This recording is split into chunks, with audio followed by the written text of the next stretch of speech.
Alright, in this tutorial I'm going to quickly show you how to make a door system, so a functioning door. So it's going to be extremely simple. It's just going to be two square rooms, very boring, and there's a door separating them. So this is what it would look like in game. Just a simple door system that opens up, then stays open for a short while, and then closes as well.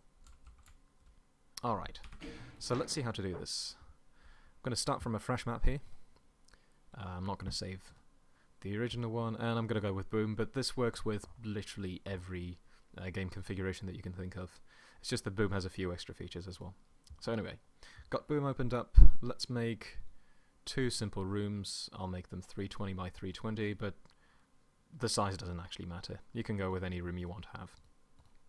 Okay, so we've got our two rooms, and now what I tend to do, but you can play around with this as you like, is that I tend to make my doors 128 units wide, so it's going to be this wide, and I make them 16 units thick. It just seems to look fine to me. That's why I tend to go for that.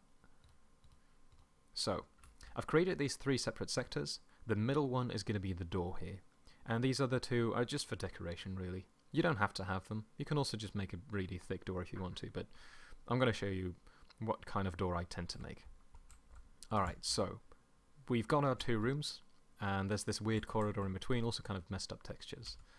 So the way that doors work in Doom is that it's actually the ceiling that acts as a door. So whenever you open up a door, you're raising the ceiling on a very narrow area, and whenever a door closes, then the ceiling is being lowered to the ground again, and therefore also it blocks you off. So the first step would be to just lower this thing to the ground, and that's going to act as our door. Now if we go in game now, then it would look horrible because there's no texture assigned to it. So I'm just going to slap on a texture real quickly. I'll go for the standard big door texture. Copy it over, Control C, and middle mouse button on the other side to paste it there as well. Okay, so we've got something that looks like a door, but if I make a starting position now and we go in game, you'll notice that this door doesn't do anything. It's just a wall. You can't go through it. So there's nothing you can do with this door. Okay, so we've created the thing that's going to act as our door. You know, we've got the appearance of a door already, but we need to implement the actual mechanics for it as well. What you need to do for that is switch over to line def mode so that you can select entire lines. And if you look very carefully, you'll see that there's this tiny little thing sticking out of the line here. So this was our door, right? This middle section was our door, so this is one side of the door and this is the other side of the door. And this thing that's sticking out, it tells you what the front is of this line. So the lines have a front and a back, and you want to make sure that you're facing the front of the door whenever you try to use it. So this one's facing in the correct direction, this one's facing in the wrong direction. All you have to do to correct it is to simply highlight the line, or you can select it as well, and press the F button on your keyboard. And that's going to flip the line defs around. So now both are facing the correct direction.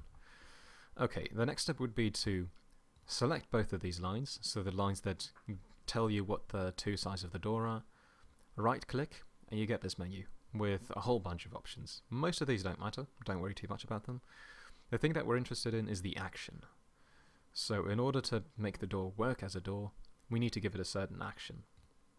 And if you click on this icon right here, you get to see every single action that you can assign to it. Now we're interested in the door one, so I'm going to expand this door file here, and there you see that there's a lot of options that you could pick from. You know, you could have the standard door, a repeatable door that opens up, then doesn't do anything for a short while, and then closes, and can also be opened up by monsters. You could also have a different kind of door. You'd have to set it up slightly differently, but you can make doors that open up when you walk through a certain line, or close when you walk through a certain line. This would be cool for traps, for instance.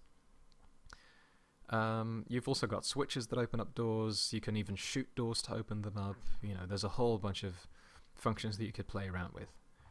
Probably most of the time you're going to be using this one. So door repeatable, open, wait, close. So that's the one I'm going to give it as well. It's got action 1, that's the idea of it.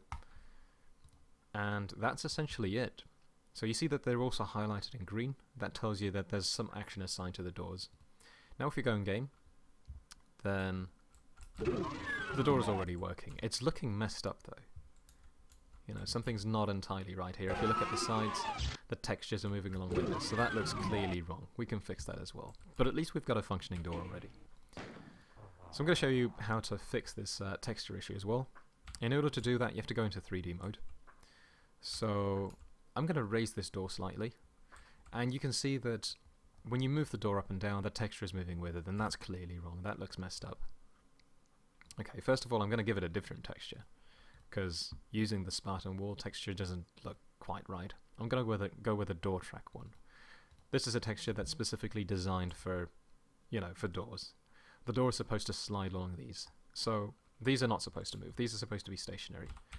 Now, how you can make them stationary is that you select both of them and press the L button on your keyboard. That means that the texture is now going to be pegged to the ground, essentially. So if the ground moves, the texture moves as well. But if the ceiling moves, then nothing happens. And that's the way it should look. That looks quite natural, I would say. So that's one thing. We could also just add a couple of lights here. When you play Doom Episode 1, this is how they tend to look. You know, you've got the door track, you've got the door itself, and then a couple of lights next to it.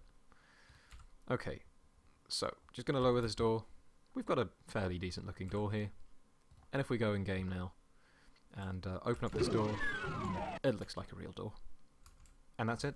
That's all you have to do to make a functioning door.